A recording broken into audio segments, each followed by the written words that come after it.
I think more important than the species of wood is the management of it.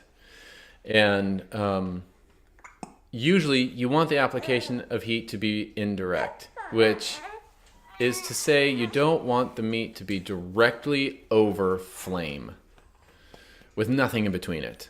Because particularly if it's coniferous wood, it'll be covered in really bitter flavors. And I think too, if a lot of fat drips onto like wood that is aflame, that burning fat smoke is not very pleasant. It can make the exterior just a little acrid or bitter. So the general rule is indirect. And you can achieve that two ways. You can have a primary fire that's sole purpose is to create embers. And they have really cool grates for this, or you could rig up your own. Or, just make a fire on the ground and use a shovel to scoop out the hot embers in the midst of the burning pieces of wood. And you put those under.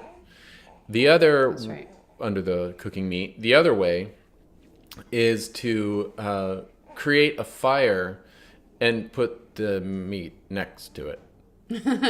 But not over it. And then you can even use, so that's usually what I do. I use both. I create the fire so that the radiant heat from the flaming fire is kind of cooking the top part of the lamb as it's hanging there. Because it's at an angle. Yeah. So there's a fire that's kind of, the vertical heat is going up and it's cooking the top part of the lamb that's furthest from the ground. Yeah, but even that top part isn't over the fire. Right. It's not over it. Yeah. And then I'll rake embers from that fire under the carcass. And so it's definitely cooking from that radiant flame. Yeah. So those are that's the basic deal. And as far as wood selection goes, anything will work. Anything, really. I mean, maybe not cedar. But even then, if you can keep it indirect enough, that would just be incredibly a huge waste of time and effort. The wood that is the most enjoyable to cook with is the wood that has the most prolonged stage as an ember, because then it locks in that long, very manageable application of heat. Alder is excellent because it smells and tastes good.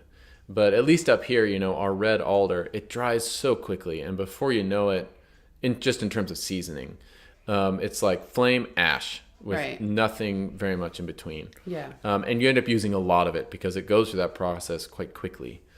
And what you want is the most useful period is the in-between, are the embers. Or the coals, I guess you could call them. And so what wood gives you good embers? So madrone is pretty great for that, which is an evergreen hardwood that is kind of unique to this area. But then, oak obviously is awesome. We don't have a whole lot of that, definitely not for burning in our region. But oak would just be crazy great. Any really good firewood would be awesome. Birch should work, but I would debark it first because there's lots of tar in birch bark. Fir works, but again, I like to keep it indirect, particularly in the case of Douglas fir, which we have aplenty. We basically live amidst a fir monocrop here. Great for structures, but if it's a conifer tree and you're kind of limited to that, and you can help it, if you use fir wood that is older, well, not necessarily older, that has grown slower, it will be less pitchy. So if you look at the growth rings and they're really close together, and it could be a young or an old tree, that means that that tree was struggling. It was growing in an understory. So it's really dense and it's hard and it's going to be less pitchy for you. Whereas if you look at the growth rings on a fir tree and they're really widely spaced, that tree was a glutton. It was growing, without any limitations. Maybe it was a tree in the middle of the field, wasn't competing for light at all, branches everywhere, growing super fast, at which firs will. I mean, you can harvest one plot like 5 times in 80 years. Oh my gosh. Yeah, it's crazy. Wow. Firs, that's why they're the money tree. And so if the growth rings are far apart, you will notice lots of black smoke coming from that wood. And that is Stygian bitterness. That is not good. In fact, the flavor of that smoke is, the closest thing I can liken it to is chlorine. It's kind of like dipping it. It's this choline, weird, it's not good. It's not a good flavor. And I would say even that you could use. Just try to keep it, indirectish. With that one, you probably would only want to use the embers, because usually by the time the fir is an ember, that stuff is burnt off. But again, fir doesn't stay as an ember very long, kind of like alder. So up here in our region, maple is excellent.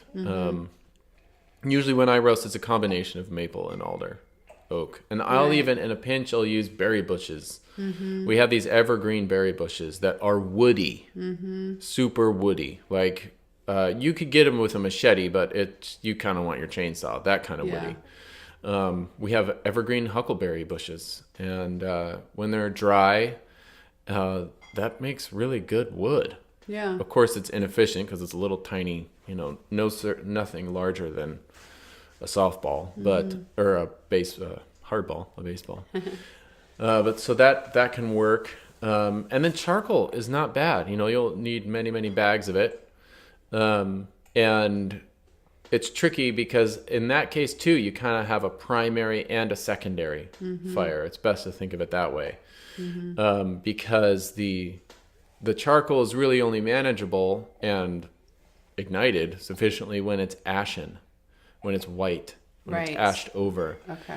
And if you're adding brand new charcoal to your already ashed over pile, which you will inevitably need to do, to roast for 8 hours on end, that new stuff, it pops and fizzes and it shoots little charcoal dust all over the meat, and it gets raging hot. It shoots the temperature up crazy high. Okay. And you lose your nice even lower heat of ashen charcoal, of ashed over charcoal. So that, in that situation, I still like to have a primary and a secondary.